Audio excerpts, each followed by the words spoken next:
Hi hello అందరికీ నమస్తే. ఎలా ఉన్నారు? అందరూ బాగున్నారని అనుకుంటున్నాను. నేను చాలా బాగున్నాను. Welcome back to our channel love and pride and మీరు వింటున్నారు బాడీ గార్డ్. సో ప్రీవియస్ ఎపిసోడ్లో మనం ఏం చూసాము అంటే ఎలానో శృతి వాళ్ళ నాన్నగారి మనసులో ఉన్నమాట మాలాకి చెప్పేస్తుంది. మాలా షాక్లో ఉంటుంది, కొంచెం టైం కావాలని అడుగుతుంది. ఆ తర్వాత రవణ్ శృతి వాళ్ళ అన్నయ్య యుఎస్ నుంచి ఇండియాకి వచ్చేస్తాడు. ఆ తర్వాత మాలాకి జరిగిన విషయాలు, వాళ్ళ అబ్బాయి వచ్చి చేసిన గొడవ, దాని ద్వారా వాళ్ళ నాన్నగారు మనసులో ఉన్న మాట, ఇవన్నీ మన శృతి వాళ్ళ అన్నయ్యకి చెప్పేస్తుంది. దాంతో రవణ్ చాలా హ్యాపీగా ఫీల్ అవుతాడు, వాళ్ళ నాన్నకు ఒక తోడు వస్తున్నందుకు. ఆ తర్వాత ఆ సాయంత్రం హ్యాపీగా ఎంజాయ్ చేస్తుండగా మేరీ ఫోన్ చేసి తనకి రేపు పెళ్లి చూపులు ఉన్నాయి, ప్లీజ్ అందరూ రావాలి, నాకు భయంగా ఉంది, సపోర్ట్గా ఉండాలి అని అంటే అందరూ వస్తామని ఒప్పుకుంటారు. అలా అని వాళ్ళు బయలుదేరుతారు. బట్ సారీ, ఎప్పుడూ ఒక ఫోన్ వస్తూనే ఉంటుంది కదా స్టోరీ నడుములో. ఓకే, సో తన కారు బ్రేక్ డౌన్ అయిపోతుంది. సో వాట్ నెక్స్ట్ అనేది ఇప్పుడు చూద్దాం. మ్యాక్స్ ఈరోజు ఎపిసోడ్ లాస్టా, రేపు ఎపిసోడ్ లాస్టా అనేది నాకు తెలియదు.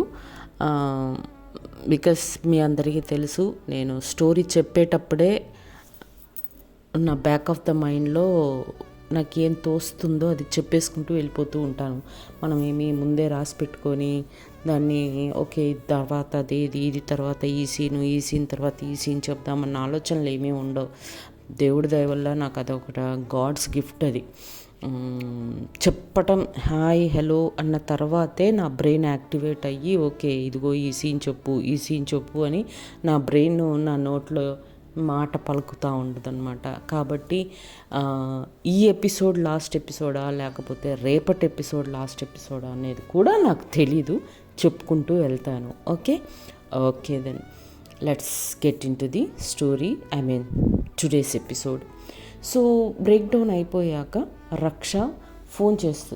శృతి ఫోన్ చేస్తుంది వాళ్ళ నాన్నకి. నాన్న కార్ బ్రేక్ డౌన్ అయింది, కొంచెం వెనక్కి రండి అనగానే సరే అని వాళ్ళ నాన్న వెనక్కి వస్తాడనమాట. ఏమైందమ్మా అంటే తెలియదు అంకుల్, కొంచెం బండి ఆగిపోయింది అని అంటుంది అనమాట. అన్న తర్వాత మరి బండి ఇక్కడ పక్కన పెట్టేసేయమ్మా, పక్కన పెట్టేసి అందరం ఈ కారులో వెళ్ళిపోదాము పదండి అని అంటాడు వాళ్ళ నాన్న, శృతి వాళ్ళ నాన్న. అప్పుడు రక్ష వచ్చేసి లేదు బండి ఇక్కడ పెట్టేస్తే రిటర్న్లో వచ్చేటప్పుడు మళ్ళీ ఇబ్బంది అయిపోతుంది, అలా కాదు కానీ శృతి నువ్వు వెళ్ళు, నేను బండి రిపేర్ చేయించుకొని వచ్చేస్తాను అని అంటదనమాట. అదేంటి మేరీ నీకు కదా ఫ్రెండు, పోనీ నువ్వెళ్ళు నేనే ఇక్కడ ఉంటాను అంటే వద్దమ్మా, నీకు అసలే థ్రెట్ ఉంది, అవసరం లేదు, నువ్వు వెళ్ళు, నేనెంత ఒక హాఫ్ అన్ అవర్ అని అంటే అప్పుడు రక్ష అంట అబ్బా అలా ఏమీ ఉండదులే, తనకి నేను ఫోన్ చేసి మాట్లాడతాను, నువ్వు వెళ్ళు, నువ్వు ఇక్కడ ఉండడం సేఫ్ కాదు, అండ్ బాబుని అమ్మ ఒకతే హ్యాండిల్ చేయడం కూడా కష్టమైపోతుంది కదా, సో నువ్వు తనకి తోడుగా వెళ్ళు అని చెప్పి కారులో శృతి వాళ్ళ నాన్న కారులో శృతిని బలవంతంగా పంపించేసి రక్ష మేరీకి వెంటనే ఫోన్ చేసి సారీనే ఇట్లా బండి బ్రేక్ డౌన్ అయిపోయింది, శృతి అండ్ ఆ మాలా ఆంటీ అండ్ అంకుల్ వస్తున్నారు, వాళ్ళని చూసుకో, నేను ఇది బాగు చేయించుకొని వెంటనే బయలుదేరి వచ్చేస్తాను అని చెప్పుద్ది అనమాట. సరే నేను చూసుకుంటాను కానీ నువ్వు త్వరగా రా ప్లీజ్ అని అంటుంది అనమాట. సరే ఇది ఇమీడియట్గా అయ్యేటట్టుంటే చేయించుకొని వచ్చేస్తా, లేదు లేట్ అవుతుంది అనుకుంటే క్యాబ్ మాట్లాడుకొనైనా వచ్చేస్తా, ఓకేనా అని అంటదనమాట.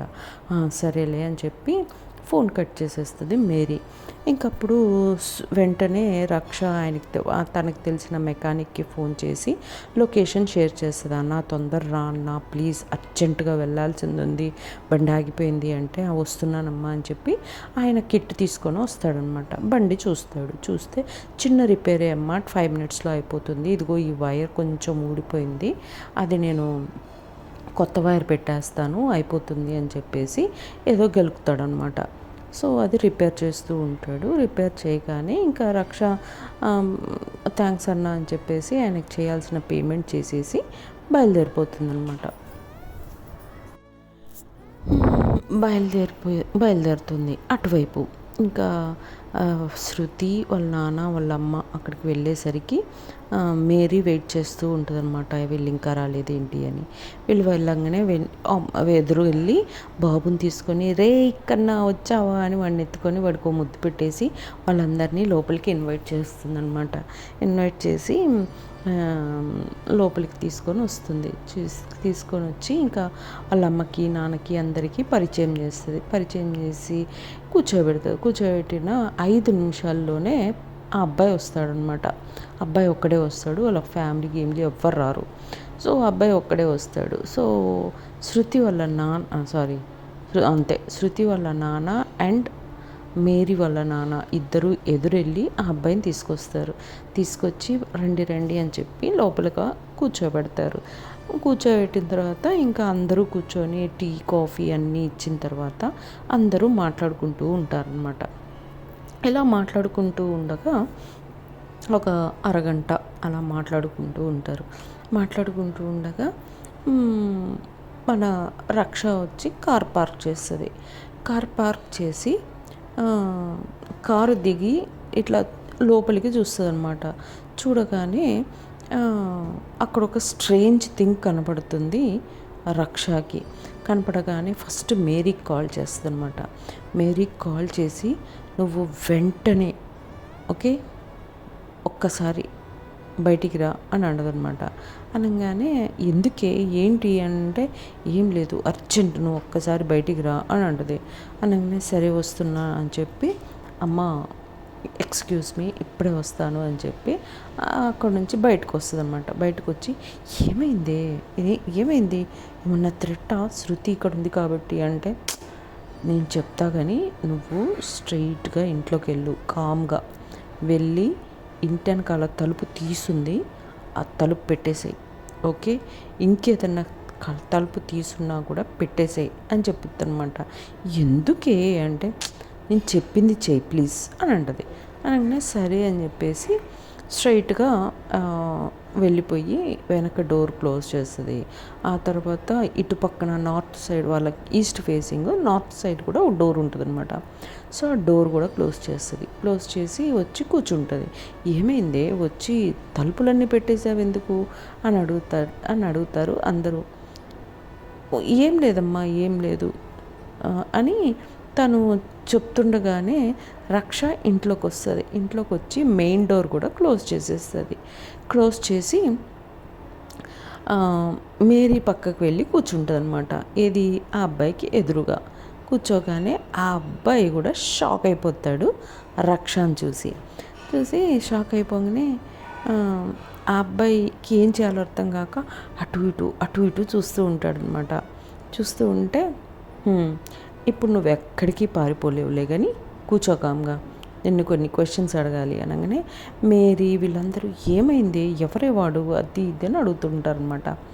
చెప్తా మీకే తెలిసిపోతే ఒక్క నిమిషం ఆగండి అని చెప్పి వాడిని లేచి వాడు కాలర్ పట్టుకొని బాగా కొట్టేస్తుంది అనమాట. ఫస్ట్ అయితే బాగా కొట్టేసిన తర్వాత ఇప్పుడు చెప్పు నువ్వు చేసిన తప్పేంటి వీళ్ళందరికీ చెప్పు అంటే వాడు ఏం మాట్లాడకుండా అలానే కూర్చుంటాడు.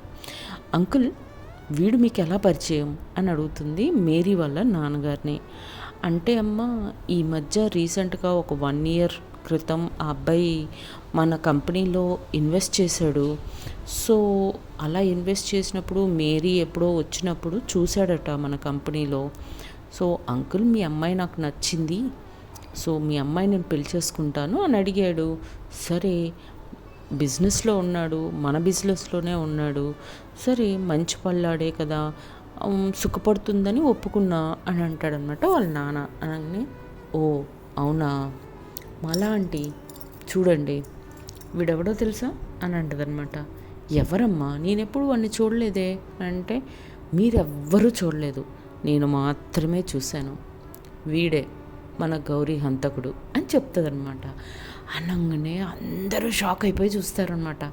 చూడంగానే వాడు పారిపోవడానికి ట్రై చేస్తాడు అందరిని వదిలించుకొని. వెంటనే రక్ష మళ్ళీ గట్టిగా పట్టుకొని వాడిని గట్టిగా అనగబెట్టి కూర్చోబెట్టి నీకు ఒక కొడుకు పుట్టాడు తెలుసా, అదిగో ఆ బాబు వాడు పుట్టి 3 సంవత్సరాలు అయింది, ఈ విషయం కూడా తెలియదు కదా నీకు అని ఇంకా వాడిని బాగా కొట్టేస్తూ ఉంటుంది అనమాట. అలా కొడుతూ ఉంటే ఇంకా ఆయన ఆ అబ్బాయి రక్ష మీదకి తిరగబడి రక్షను ఫైట్ అనమాట, ఒక చిన్న ఫైట్ లాంటిది జరుగుతుంది. అలా రక్ష మీదకి రాబోతుండగా శృతి వాళ్ళ నాన్న అండ్ మేరీ వాళ్ళ నాన్న రక్షకి సపోర్ట్గా వెళ్తారు.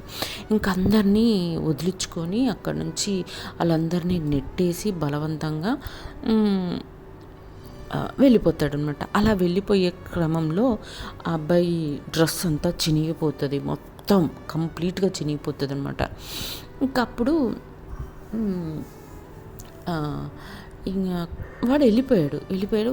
తన వెనకాలే ఉరుక్కుంటూ రక్ష కూడా ఆ అబ్బాయి వెనకాలే ఉరుక్కుంటూ వెళ్తుంది. వాడు కారు ఎక్కుతాడు. ఆ కారు నెంబర్ ఈసారి నోట్ చేసుకొని లోపలికి వచ్చేస్తుంది అనమాట. లోపలికి వచ్చేసి కూర్చుండిపోద్ది. అంటే ఆయాసపడుతూ కూర్చుండిపోతుంది అనమాట. వెంటనే శృతి అక్కడ మంచినీళ్ళు ఉంటే ఆ వాటర్ తీసుకొని వచ్చి, ప్లీజ్ కూల్, ఓకే, నువ్వు ఈ వాటర్ తాగవా ప్లీజ్ అని అనగానే సరే అని కొంచెం వాటర్ సిప్ చేసి కొంచెం రిలాక్స్ అవుతుంది అనమాట. అవగానే ఇన్ని సంవత్సరాల నుంచి వెతుకుతున్నాను వాడిని, ఇలా దొరికాడు వాడు. నేనంటూ కొంచెం లేట్ అయినా నేను ఏముందిలే పెళ్ళికి వస్తాలే అని నీ రోజు రాకుండా ఉన్నా నీ జీవితం నాశనం అయిపోయేది కదా మేరీ అని అంటారనమాట. అనగానే ఇట్స్ ఓకేనే, మనకి తెలియదు కదా వాడని, బట్ పర్వాలేదులే, అయిపోయింది కదా, ఇప్పుడు వాడైతే తెలిసిపోయింది కదా అని చెప్పి అంటాడనమాట. అన్న తర్వాత అంటది మేరీ. అనగానే సర్లే, ఇప్పటికైనా సేఫ్గా ఉండండి అంకుల్, వాడి ఇన్వెస్ట్మెంట్ కోసం మీ దగ్గరికి వస్తే ఇన్వెస్ట్మెంట్ అమౌంట్ కోసం నాకు ఫోన్ చేయండి ప్లీజ్ అని మేరీ వాళ్ళ నాన్నకి చెప్పిద్దనమాట. ష్యూర్ అమ్మా, ఖచ్చితంగా చెప్తాను అని చెప్పి వెళ్ళిపోతాడు. చెప్పి ఇంకా కొద్దిసేపు ఇక వాళ్ళందరూ కలిసి కొంచెం రిలాక్స్ అయిన తర్వాత అందరూ కొంచెం మూడ్లోకి వచ్చేసి, సరే ఎలానో వచ్చారు కదా అందరూ, ప్రశాంతంగా లంచ్ చేసుకొని వెళ్ళండి అని చెప్పి అందరూ కలిసి లంచ్ చేస్తారనమాట. ప్రశాంతంగా లంచ్ చేసిన తర్వాత రక్ష మైండ్లో 1,000,000 ఆలోచనలు తిరుగుతూ ఉంటాయి. వీడు ఎందుకు మేరీని టార్గెట్ చేశాడు? వీడంతా తెలివి తక్కువడైతే కాదు, మేరీ వీడికి తెలుసు, నేను వాడికి తెలుసు, కానీ వాడు ఎందుకు మేరీని పెళ్లి చేసుకోవాలనుకున్నాడు అనేది. ఎందుకంటే మీ ముగ్గురం ఫ్రెండ్స్ అని చెప్పి వాడికి తెలియకుండా ఉండుంటుందా? అయినా వాడు ఇంత ధైర్యంగా మేరీని పెళ్లి చేసుకోవడానికి ఎందుకు వచ్చాడు అనే ఆలోచనలతోటి రక్ష బుర్ర వేడెక్కుతూ ఉంటుందన్నమాట. ఇదంతా కూడా శృతి గమనిస్తూ ఉంటుంది. వచ్చి ప్రశాంతంగా తన పక్కన కూర్చొని తన చేయి పట్టుకొని, ఏమైంది, ఏం ఆలోచిస్తున్నావు అని అడుగుతుంది అనమాట. అంటే అదే వాడు ఏ ధైర్యంతో నా మేరీని పెళ్లి చేసుకోవడానికి ప్రపోజల్ పెట్టాడు. వాడికి నాకు తెలిసి వాడు అంత తెలివి తక్కువ వాడైతే కాదు. వాడికి నేను తెలుసు, తను తెలుసు,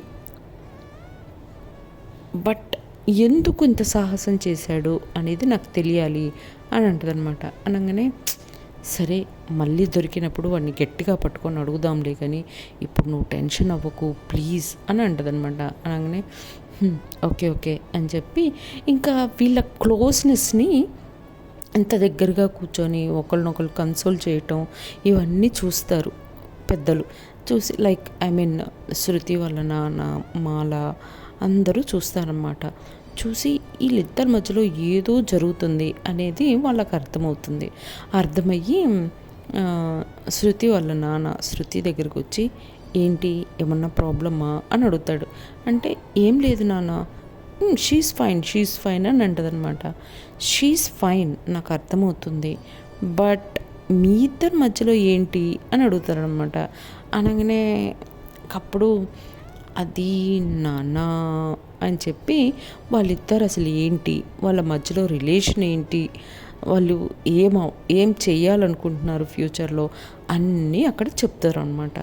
చెప్పగానే ఫస్ట్ శృతి వాళ్ళ నాన్న షాక్ అవుతాడు. షాక్ అయ్యి ఏంటిది అన్నట్టుగా ఉంటుంది అనమాట ఆయనకి. తర్వాత బట్ నీకెందుకు రక్షని ప్రేమించాలనిపించింది అని వాళ్ళ నాన్న అడగదే అప్పుడు గౌరీ గురించి చెప్తుందనమాట. అంటే గౌరీ ఎవరో కూడా ఆయనకి తెలియదు కాబట్టి, అంటే గౌరీ ఎవరు ఏంటి తన గురించి తను ఏమేమి చేసింది అవన్నీ చెప్తుందన్నమాట శృతి వాళ్ళ నాన్నకి అండ్ మేరీ వాళ్ళ పేరెంట్స్కి కూడా. చెప్పేసరికి వాళ్ళందరి కళ్ళల్లో కన్నీళ్ళు ఉంటాయి తన స్టోరీ విన్న తర్వాత. ఇంకా శృతి వాళ్ళ నాన్న వాళ్ళ ప్రేమకి ఓకే అయితే నా కూతుర్ని నువ్వు బాగా చూసుకుంటావు రైట్ అనగానే, చాలా బాగా చూసుకుంటాను అంకుల్ అని చెప్పి ప్రామిస్ చేస్తుంది అనమాట. ఓకే అయితే నాకేం ప్రాబ్లం లేదు, లవ్కి నేను ఎప్పుడూ వ్యతిరేకిని కాదమ్మా, బట్ నా కూతురు హ్యాపీగా ఉండాలి అంతే నాకు కావాల్సింది అని అంటుందన్నమాట. అనగానే అంకుల్ ఆస్తులే మీకు ఇంపార్టెంట్ మీ పాపను చూసుకోవడానికి అయితే మీ అందరికంటే ది మోస్ట్ రిచెస్ట్ పర్సన్ నేనే, అది అంకుల్ని అడిగినా మీకు చెప్తారు, అంటే మేరీ వాళ్ళ ఫాదర్ని అడిగినా మీకు తెలుస్తుంది. ఇకపోతే కేరింగ్ గురించి అంటారా, అది మేరీని అడగండి చెప్తుంది. అండ్ ఎందుకు బాబుని చూసినా మీకు అర్థమైపోతుంది నాకు ఎంత లవ్ ఉంటుందో, నా అనుకుంటే నా ప్రాణం పెట్టేస్తా, ఇది మీరు మీ అమ్మాయిని అడిగినా తెలుస్తుంది, మీ అమ్మాయి కోసం నా ప్రాణమే అడ్డు పెట్టేశాను అని చెప్పి అన్నీ ఎక్స్ప్లెయిన్ చేసుకుంటుంది అనమాట తన వైపు నుంచి. చేసుకోగానే ఓకే అమ్మా ఐఎమ్ ఓకే విత్ ఇట్, సరే చూద్దాం మంచి రోజు చూసి వి విల్ ప్లాన్ అని చెప్తాడనమాట. అనగానే సరే ఏది ఏమైనా ఫస్ట్ మీ పెళ్ళి తర్వాతే మా పెళ్ళి అని వాళ్ళిద్దరూ చెప్తారనమాట. అనగానే అందరూ అక్కడ హ్యాపీ మూడ్లో ఎంజాయ్ చేస్తూ అందరి మొహంలో నవ్వు వచ్చేస్తుంది. ఇంకా అలా అందరూ హ్యాపీగా ఆ మూమెంట్ని ఎంజాయ్ చేసి సాయంత్రం వాళ్ళ ఇంటికి బయలుదేరి వెళ్ళిపోతారు. సో వాట్ నెక్స్ట్ అనేది నెక్స్ట్ ఎపిసోడ్లో చూద్దాం. అప్పటి వరకు tata bye bye, see you, జై హింద్, జై శ్రీరామ్.